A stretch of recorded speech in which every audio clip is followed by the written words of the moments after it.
Assalamualaikum warahmatullahi wabarakatuh.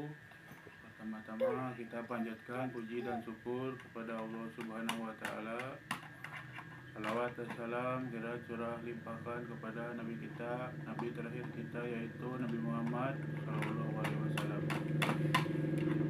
Pada para sahabatnya, pada para tabi'in-tabi'innya, dan kepada kita selaku umatnya. Semoga bermanfaat di yaumil akhir nanti, amin.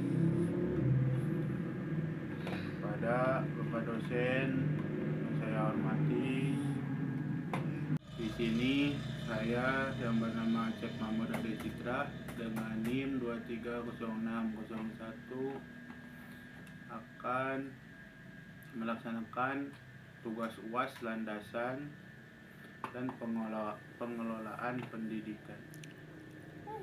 Di sini saya akan presentasikan nomor 2 ya, tentang pengelolaan peserta didik pada madrasah dengan latar belakang soal ekonomi beragam. Jadi studi kasus menunjukkan bahwa madrasah menghadapi tantangan keberagamaan ekonomi, serta ada siswa dengan kebutuhan khusus.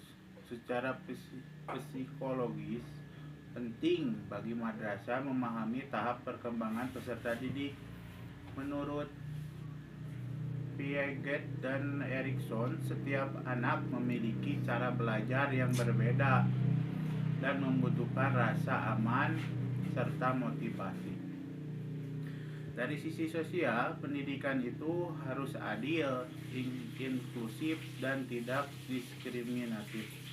Latar belakang siswa tidak boleh menjadi penghambat prestasi. Solusinya adalah menerapkan layanan holistik, ada guru BK, pemetaan karakter siswa, hingga pendekatan individu. Kurikulum juga harus adaptif melalui pendekatan diferensiasi dan proyek berbasis minat serta kemampuan siswa. Terus saya akan menjelaskan soal nomor 4 ya,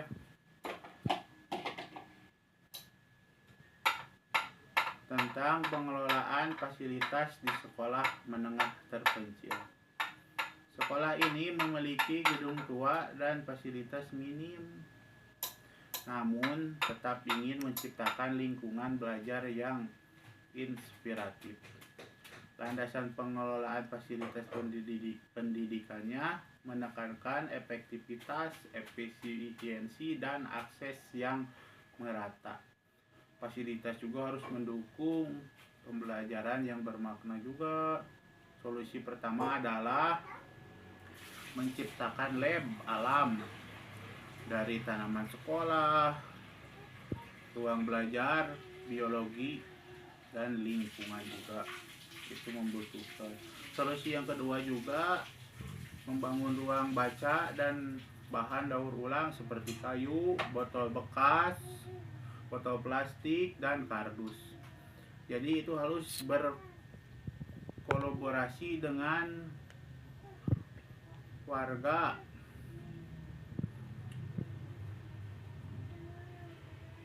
alumni juga, organisasi juga harus diikutsertakan. Itu sangat penting dalam implementasi.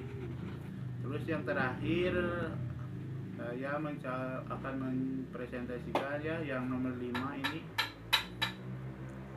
tentang pengelolaan pendidikan di SMK teknologi maju.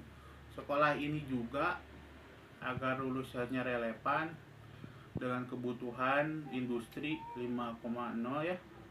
Namun menghadapi resistensinya itu dari guru senior, landasan pengelolaan pendidikan itu harus berorientasi pada mutu, partisipatif, dan relevansi dengan dunia kerjanya juga. Rencana strategi ini harus diawali dengan revisi visi. Yang pertama itu visinya harus bagus, misinya juga, dan tujuan. itu harus fokus pada teknologi, adaptasi industri dan karakter siswanya. Perubahannya juga harus diimplementasikan secara bertahap ya, dan guru dilibatkan dengan proses ini melalui pelatihan serta komunikasi yang persuasif untuk mendukung transformasi sekolah. Juga bisa membangun kemitraan industri misalnya melalui program magang CSR atau pengembangan kurikulum bersama itu.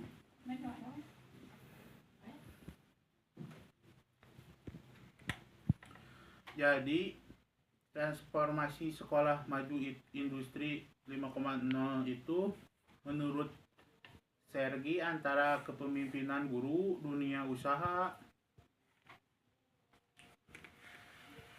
juga harus mendukung. Sekian presentasi dari saya. Mohon maaf kalau masih banyak yang kurang.